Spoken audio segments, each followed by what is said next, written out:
नमस्कार दोस्तों। बुलडोजर पर सुप्रीम कोर्ट का फैसला कोई सामान्य फैसला नहीं है। जी हाँ, इस एक फैसले ने भारतीय जनता पार्टी के नकारात्मक और नफरत से भरी राजनीति की कल कमर तोड़ दी और इसने भारतीय जनता पार्टी के बुनियादी विचार पर जी हाँ इस एक फैसले ने कल हमला किया।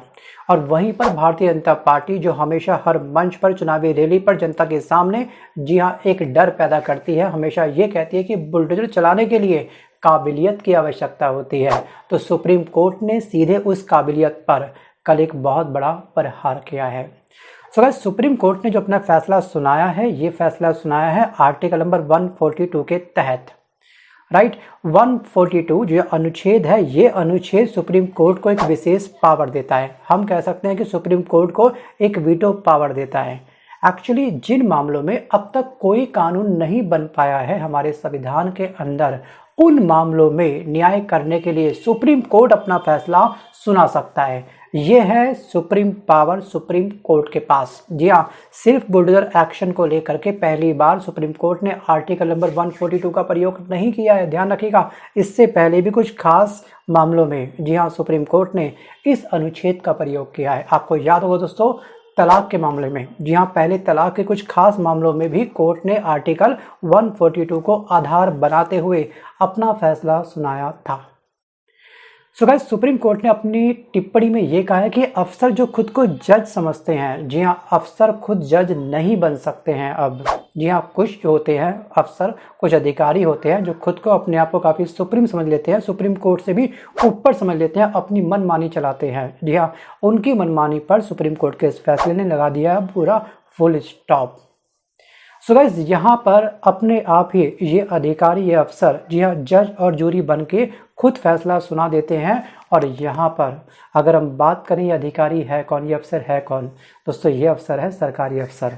सरकार क्या होती है? सरकार because they are representing the government. और वो अगर खुद जज बन के इस तरह के काम करते हैं तो उस पर सुप्रीम कोर्ट ने अब रोक लगा दी है। भैया जज हम बैठे हैं, उन्होंने साफ साफ ये बोला कि हम किस लिए बैठे हैं। अगर आप ही अपने अकॉर्डिंग अपनी योग्यता के आधार पर एक्शन लेना स्टार्ट कर दोगे तो हम किस लिए बैठे हैं भाई यहाँ पर। So guys, justice BR Gavai और जस्टिस KV विश्वनाथन की बेंच ने इस बुलडोजर एक्शन पर पूरे देश के लिए 15 गाइडलाइन कल जारी की है।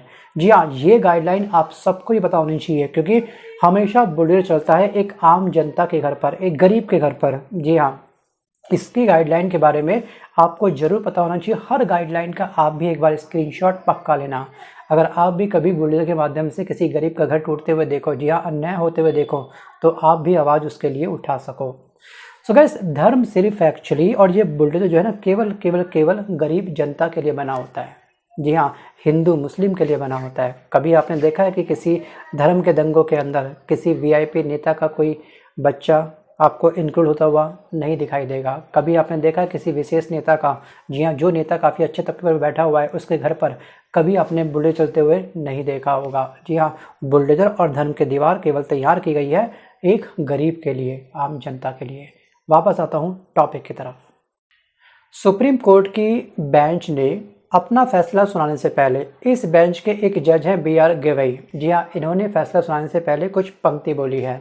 दोस्तों ये पंक्ति कहीं ना कहीं डेडिकेटेड है उन सभी अधिकारियों के लिए जो अपनी मनमानी चलाते हैं। जी हाँ, जो खुद ही जज बन जाते हैं और कहीं ना कहीं निर्दोषों का घर तोड़ देते हैं केवल अपनी पॉलिटिक्स चमकाने के चक्कर में। इन्होंने साफ साफ ये कहा है, इनकी पंक्ति काफ़ी अच्छी है दोस्तों। इन्होंने ये कहा है कि अपना घर हो अपना आंगन हो, इस ख्वाब में हर कोई जीता है। इंसान के दिल की ये चाहत है कि एक घर का सपना कभी ना छूटे। जी हाँ, हर इंसान चाहता है कि उसके सर पर जो छत हो वो उसकी खुद की छत हो। ध्यान रखिएगा, मकान बनाना बहुत ईजी है लेकिन मकान को घर में तब्दील करने में कई सारे लोगों की फीलिंग जुड़ी होती है, मेहनत जुड़ी होती है। लेकिन अगर कोई इंसान निर्दोष है या फिर निर्दोष साबित अगर वो नहीं भी हुआ है, लेकिन यहाँ पर जो अफसर हैं बस एक चंद साइन करे, एक्शन जारी कर दिया और नेक्स्ट डे उसके घर को धराशायी कर दिया बिना ये सोचे कि उसके परिवार वाले सड़क पर आ चुके हैं। थिंक अबाउट इट, विचार जरूर करिएगा। क्या सुप्रीम कोर्ट के इस फैसले से आप लोग खुश हैं? वीडियो को पॉज करके बंद करके आप मुझे कमेंट करना मत भूलिएगा। और इस फैसले को सुनाते हुए उत्तर प्रदेश, मध्य प्रदेश और राजस्थान में लगातार बुलडोजर एक्शन हो रहे हैं, ये भी हम लोग देख रहे हैं। जज ने ये भी कहा है और तीनों ही जगह भारतीय जनता पार्टी की सरकार है। और यहाँ पर जी हाँ, जहाँ पर भी अपनी सरकार बनाते हैं इसी के दम पर अपनी सरकार क्या महिमा मंडल ये लोग गाते हैं। और जहाँ पर अगर सरकार फिर से दोबारा इनकी आ गई तो वहीं पर जी हाँ दोबारा से इस एक्शन को और भी चरम पर ले जाते हैं। सो गाइस ये हमने देखा कि किस तरह से बैक टू बैक जी हाँ बुलडोजर चले थे। अब हम बात करते हैं कि आखिरकार इसका बेस कहाँ से स्टार्ट हुआ, मतलब कि आखिरकार किसने याचिका दायर करी थी और किस याचिका की सुनवाई करी थी सुप्रीम कोर्ट ने।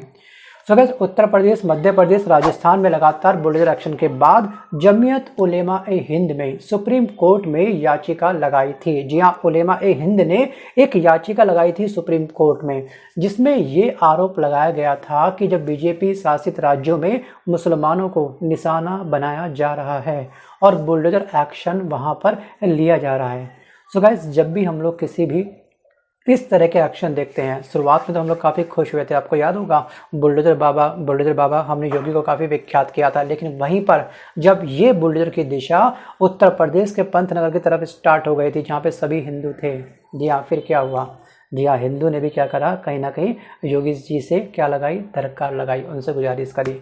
सो गाइस जब ये एक्शन होता है ना, कभी कभी ये हिंदू के लिए भी खतरा बन सकता है। आपने दोस्तों देखा होगा कि किस तरह से राम पथ को चौड़ा करने के लिए कितने हिंदू की दुकान को धराशायी किया गया, मुआवजा के नाम पे क्या दिया गया वो आपको अच्छे से पता ही होगा। जी हाँ, पक्के पेपर थे दुकानों के, सब कुछ सही था, लेकिन फिर भी जी हाँ सेकेंडों में जी हाँ विकास के लिए गरीबों को कुचलना, शायद ये विकास नहीं हो सकता। ये मेरा पॉइंट ऑफ व्यू है।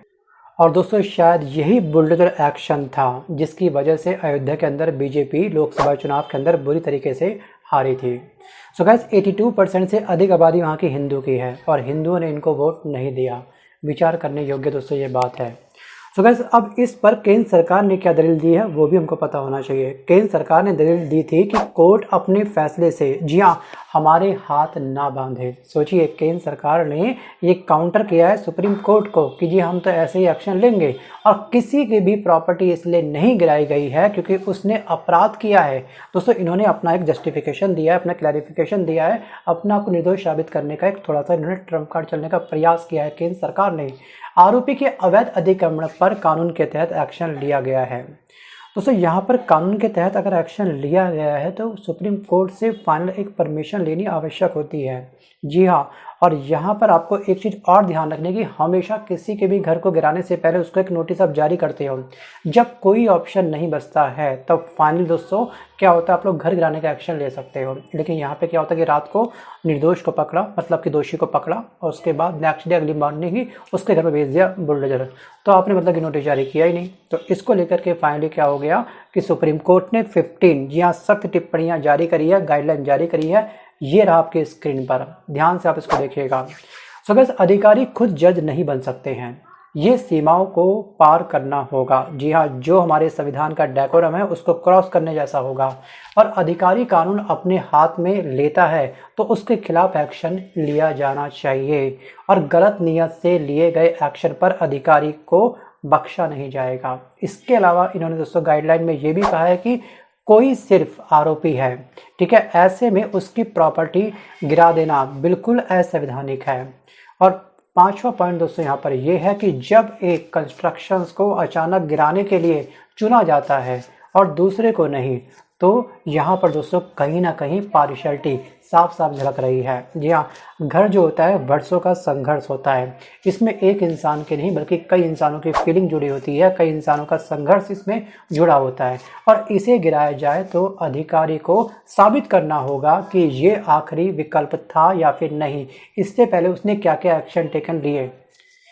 अब दोस्तों जब तक कोई दोषी नहीं है तो वो निर्दोष है, ये हमारा कानून बोलता है। और उसका घर गिराना पूरे परिवार को दंडित करने जैसा होता है। जी हाँ, ये सुप्रीम कोर्ट साफ साफ मंजूर नहीं करेगा।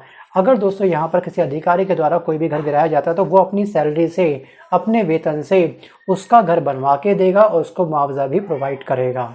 ये कदम इनका काफ़ी स्ट्रांग था सुप्रीम कोर्ट का, जिसको लेकर के सुप्रीम कोर्ट की जो थोड़ी बहुत छवि दोस्तों खराब थी, जी हाँ अब वो बिल्कुल अच्छी हो चुकी है। और इस बात को काफ़ी लोग क्या कर रहे हैं, सराह रहे हैं। ये कदम जो सुप्रीम कोर्ट ने उठाया है और अपने ऊपर उठने वाली जनता के सवालों को जी हाँ हमेशा हमेशा के लिए शायद दफन कर दिया है। दोस्तों, कल जो सुप्रीम कोर्ट ने अपना फैसला सुनाया है, इस एक सुप्रीम कोर्ट के इस एक फैसले ने भारतीय जनता पार्टी की सोच पर, जी हाँ, बहुत ही तगड़ा प्रहार किया है। मैं ऐसा बार बार क्यों बोल रहा हूँ, इस बात को समझने से पहले दोस्तों, हमारे उत्तर प्रदेश के मुख्यमंत्री योगी आदित्यनाथ जी ने इंडिया टुडे के एक सम्मेलन में क्या कहा था, जी हाँ, इस वीडियो को आप ध्यान से सुनिए और ध्यान से देखिएगा। उसके बाद मैं आता हूँ टॉपिक की तरफ। बुलडोजर पे हर एक व्यक्ति के हाथ नहीं फिट हो सकते, इसके लिए दिल और दिमाग दोनों चाहिए।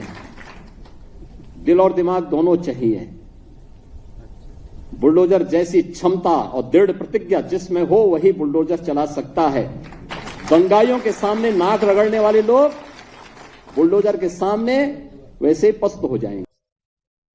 सो गाइस, योगी जी ने इस वीडियो में ये कहा है कि बुलडोजर चलाने के लिए काबिलियत की आवश्यकता होती है, मतलब कि काबिलियत की ज़रूरत होती है। जबकि आप जानते हैं दोस्तों कि बुलडोजर चलाने के लिए ना तो किसी खास काबिलियत की आवश्यकता है, ना ही किसी खास दिमाग की आवश्यकता है। जी हाँ, आपके इस एक एक्शन ने कानून की किस तरह से धज्जियाँ उड़ाई है, ये सबसे बड़ा सवाल, जी हाँ, इतिहास के पन्नों में हमेशा लिखा जाएगा, वो भी इनके नाम पर।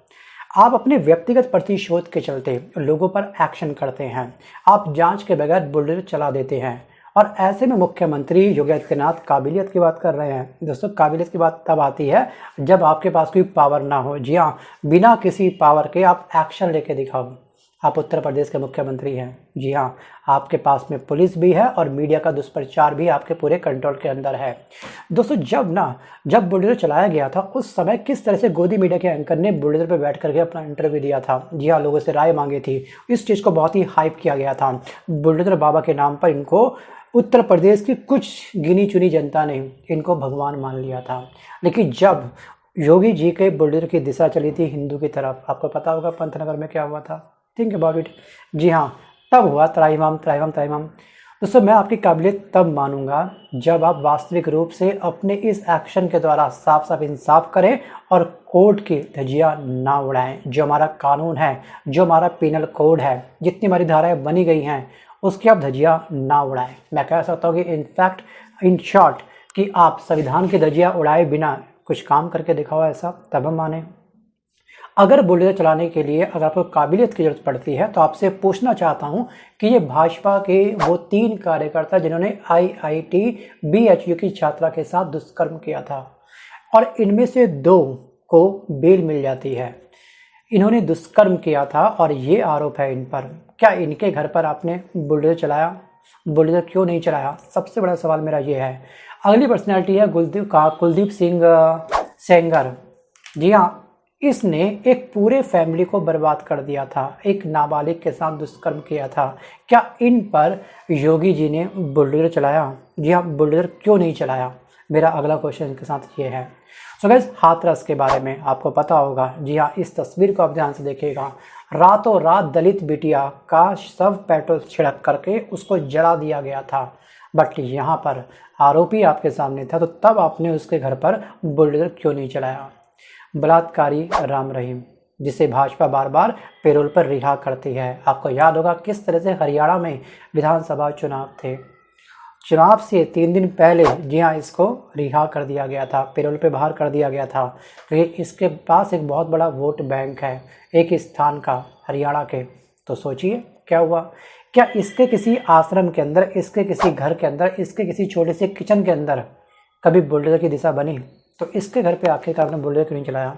मेरा अगला सवाल इनसे ये है। प्रज्वल रेवन्ना, नाम तो आपने सुना होगा, कहने को पृष्ठभूमि इसकी कर्नाटक की है। सैकड़ों लड़कियों के साथ इस आदमी ने बलात्कार किया है, वीडियो बनाए हैं, पूरे सबूत आपके सामने है। क्या बुलडोजर न्याय की, बुलडोजर की दिशा कभी इसके घर की तरफ चली? कभी नहीं चली।